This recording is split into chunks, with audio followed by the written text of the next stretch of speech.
আসসালামু আলাইকুম and good morning to all of you. শুরু করছি আরও একটি নতুন ভ্লগ। এখন বাজে সকাল 11:30। আমার কাছে সকাল, কিন্তু আব্বু আম্মু সেই সকাল 7টার সময় ঘুম থেকে উঠে পড়ে।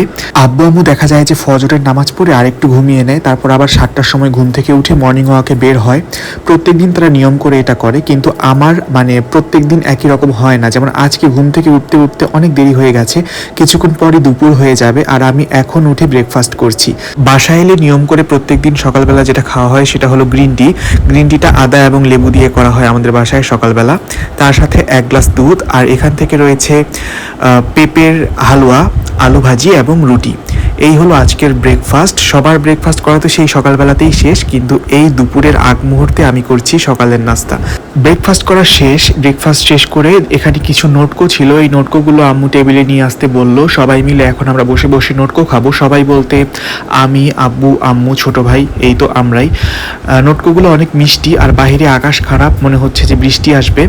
তো দেখতে পাচ্ছেন এই যে নোটকোগুলো কতটা রসালো। আর নোটকোটা কিন্তু খেতে অনেক ভালো লাগে, আর নোটকো আমার প্রিয় ফলগুলোর মধ্যে একটা। ভীষণ মিষ্টি ছিল নোটকোটা, দেখতে পাচ্ছেন কতটা ফ্রেশ। ওদিক থেকে রান্নাঘরে চলে যাচ্ছি। রান্নাঘরে গিয়ে দেখি আম্মু কী রান্না করেছে। এখান থেকে দেখতে পাচ্ছেন আম্মু আজকে রান্না করেছে সয়াবিনের এই তরকারিটা আম্মুর হাতে এতটাই মজার হয়, এটা খেলে বোঝাই যায় না যে আমি মাংস খাচ্ছি না আমি কোনো ভেজ খাচ্ছি। আসলেই সয়াবিনটা অনেক মজা হয়। এই সয়াবিন দিয়ে খাওয়ার জন্য আজকে আম্মু খিচুড়ি রান্না করবে। যেহেতু আকাশ মেঘলা, যে কোনো সময় বৃষ্টি আসতে পারে, এমন মেঘলা মেঘলা দিনে খিচুড়ি খেতেই আসলে ভালো লাগে। এপাশ থেকে আম্মু বড়া ভেজে নিয়েছে। এগুলো হলো কলার মোচার বড়া। আজকে দুপুরবেলা আমাদের বাসায় যে রান্নাগুলো হচ্ছে মোটামুটি বলা যায় সবগুলোই ভেজ আইটেম, শুধু খিচুড়িটা বাদ দিয়ে। খিচুড়ির মধ্যে যেহেতু ডাল থাকে, তো এই বড়াটার মধ্যে কিন্তু কোনো ডাল নেই। এটা হলো কলার মোচার বড়া। ভীষণ মজা হয়েছিল। টেবিলে এনেই তো আমি একটা মুখে দিয়ে দিলাম। কলার মোচার এই বড়াটা ভাজার পর আম্মু ডিমের মধ্যেও কলার মোচা ম্যাশ করে দিয়েছিল। তো সেই জন্য আজকের ডিমটাও কিন্তু স্পেশাল। আর আজকের দুপুরের খাবারের মধ্যে সবটাই নিরামিষ, শুধুমাত্র খিচুড়ির মধ্যে যে ডালটা রয়েছে সেটা, আর ডিম ভাজি সেই ডিমটা, এই দুটা হলো আমিষ। তো যাই হোক, এই যে দেখতে পাচ্ছেন এই যে ডিম ভাজিটা, এটাকে করা হয়েছে কলার মোচা দিয়ে।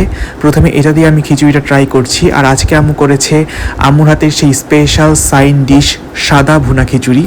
তার সঙ্গে রয়েছে আম্মুর হাতের মজাদার সয়াবিনের এই তরকারি, রয়েছে কলার মোচার সেই ডিম ভাজি, এবং রয়েছে কলার মোচার বড়া। তার সঙ্গে রয়েছে সালাতের মধ্যে দেখতে পাচ্ছেন আছে এখানে টমেটো, শসা, পেঁয়াজ, লেবু, এগুলোই আর কি। তো সব কিছু মিলিয়ে দারুণ মজার ছিল আজকের এই বৃষ্টিময় দিনের আমাদের দুপুরের খাবার।